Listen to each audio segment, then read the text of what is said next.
Hello and a late good morning to you. Holly here, live from 𝐊𝐴𝐴 studio. You're watching the opening bell. While growth of e-commerce players and supermarket retail players coupled up with tamer than expected inflation supported investor sentiments, the market is keenly eyeing the potential dominance of virus concerns and a 2-week Greater Sydney and Darwin lockdown till Friday as potential headwinds. Meanwhile, Perth has also entered into a minimum 4-day lockdown after 2 new COVID-19 cases in the city's northern suburbs. Looking at the market psychology overall, the slightly softer than expected US inflation apparently did little to chip away investors' conviction that the Fed Reserve could tighten monetary policy if consumer price pressures continue to intensify. Although the general mood around ongoing economic recovery remains solid, as Republican Senate negotiators on an infrastructure deal were optimistic about the $1.2 trillion bipartisan bill, after President Biden withdrew his threat to veto the measure unless a separate Democratic spending plan also passes Congress. Meanwhile, virus concerns across the world are dampening the market sentiments. Closer to home, however, there's not a person who missed the update by PM Scott Morrison in a press conference last night that anyone under 60 who wants the AstraZeneca vaccine is now free to do so. Good news for those who are eyeing the AZ jab, as it must speed up the sluggish rollout as well.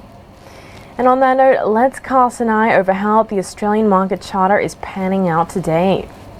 The ASX 200 opened 0.5% lower as lockdowns and movement restrictions in various parts of the country due to surging cases of local transmission of the virus disrupted investor sentiment. The bottom performing stocks in this index are Unibail Rodamco Westfield and Whitehaven Coal. Then real estate is the worst performing sector today in response to lockdown restrictions. Stocks such as Growth Point Properties, Vicinity Centres and Abacus Property are the leading draggers on the ASX 200. Energy stocks such as Viva Energy and Beach Energy also dipped amid downtick in the crude oil prices. Meanwhile, the IT sector is the only sector in green, tracking overnight a Nasdaq rally. Zipco, Nuix and Appen were the leading gainers.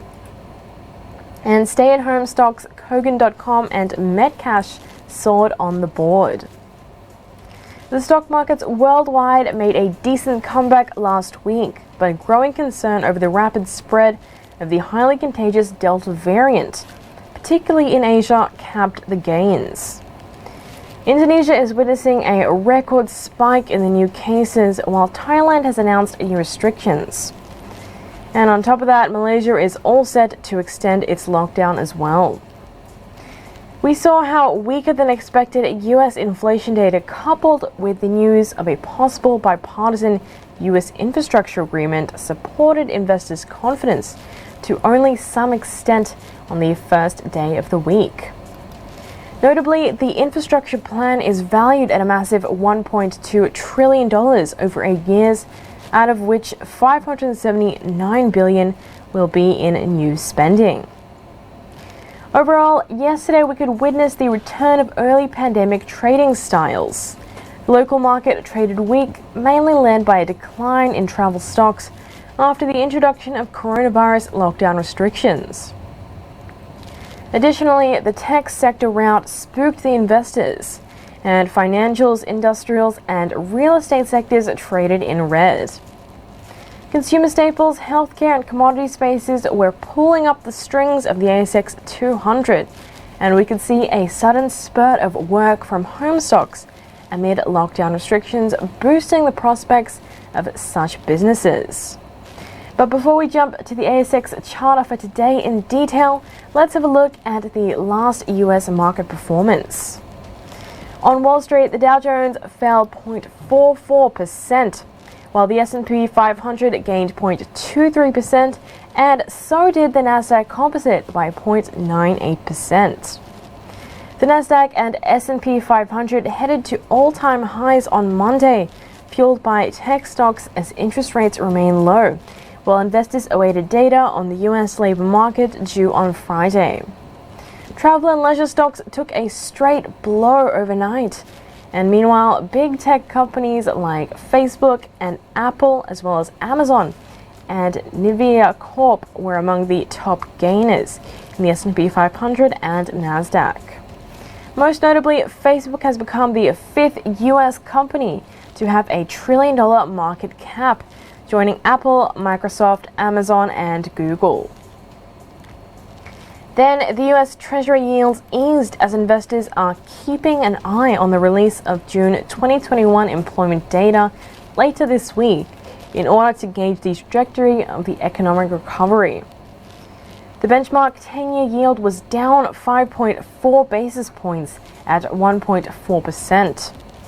And this yield registered its largest weekly gain since last week in March. According to a poll by Reuters, an estimated gain of 690,000 jobs is expected in June, compared to 559,000 in May. They also expect a slight drop in unemployment rates at 5.7% versus 5.8% in the previous month.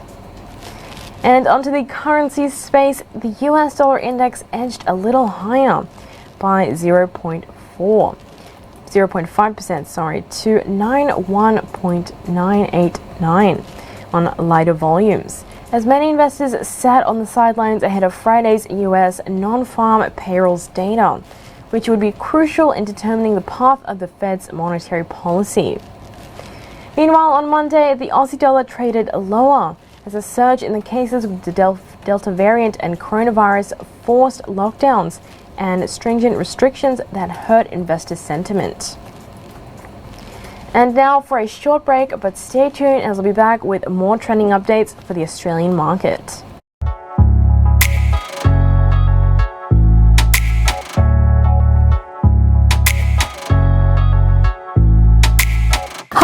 This is Andy Liu broadcasting from 𝐊𝐚𝐥𝐤𝐢𝐧𝐞 Media Studio in Australia, and I'll be hosting the new 𝐊𝐚𝐺 Wellness Show.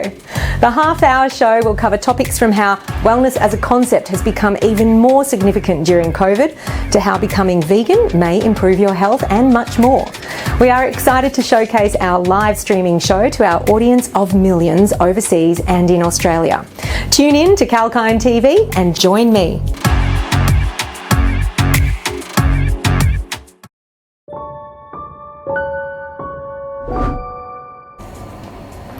Welcome back, I'm Holly, your host, live from 𝐊𝐚𝐺 Studio, and you're watching The Opening Bell.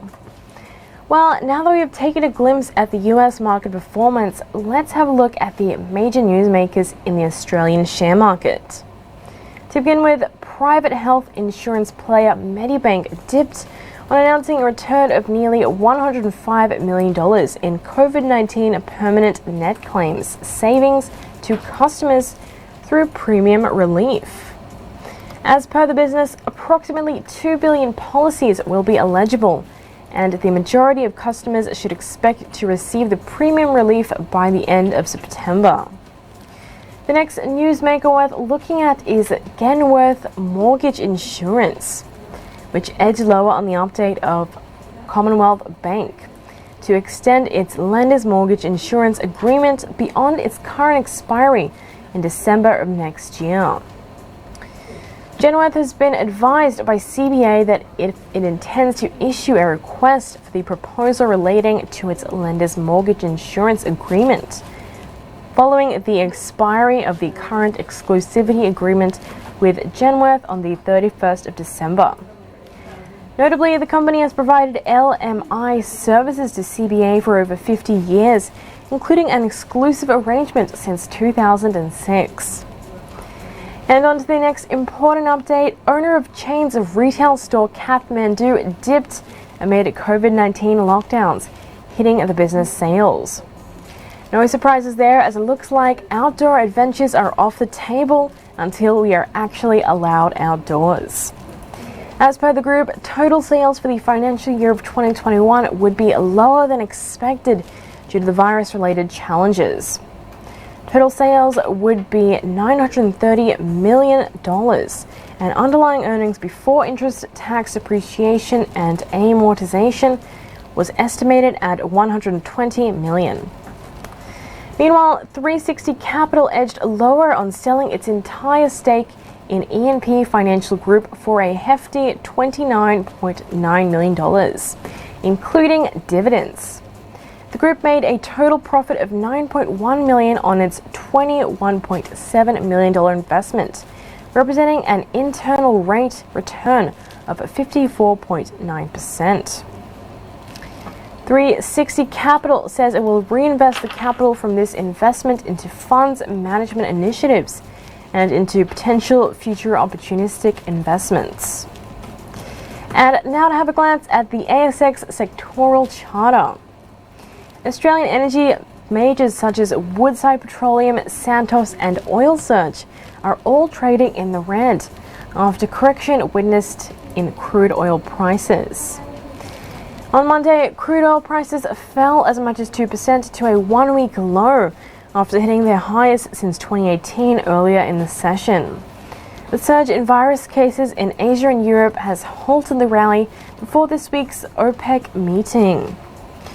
And in fact, it's much of the same across the board as Brent futures fell 2% to close at $74.68 a barrel, while West Texas Intermediate crude futures were down 1.5% to $72.91 US. And onto the miners space now. Heavyweight miners BHP, Rio Tinto and Fortescue are all trading in the red. That being said, Monday saw iron ore futures in Asia with an uptick on the backdrop of a consistent decline in port-side stockpiles of the steel-making ingredient in the world's top steel producer, China. The most active September month iron ore futures contract on China's Dalian Commodity Exchange ended 2.1% higher at 1,196 yuan or 185.3 US per ton, up for a fourth straight session. Meanwhile, copper prices fell as slowing profit growth in industrial firms in China, low premiums and rising inventories snapped industrial metals demand. On top of that, ASX-listed copper players Oz Minerals and Sandfire Resources are trading in the red during the early hours of today. Then in the yellow metal space, Newcrest Mining, Ramelius, Evolution Mining and Northern Star Resources are inching lower. Looking at the gold prices, gold traded sideways as investors were caught between expectations of an early interest rate hike by the Fed and fears of a surge in the highly contagious Delta variant. But one thing's for sure, it'll be interesting to see how that pans out. And with that, it is time to wrap up the opening bell, as we'll be back bringing you more stock updates in our upcoming shows. Stay tuned for more live updates on 𝐊𝐴𝐼𝐴 TV across economies, markets and sectors. Holly Shields signing off.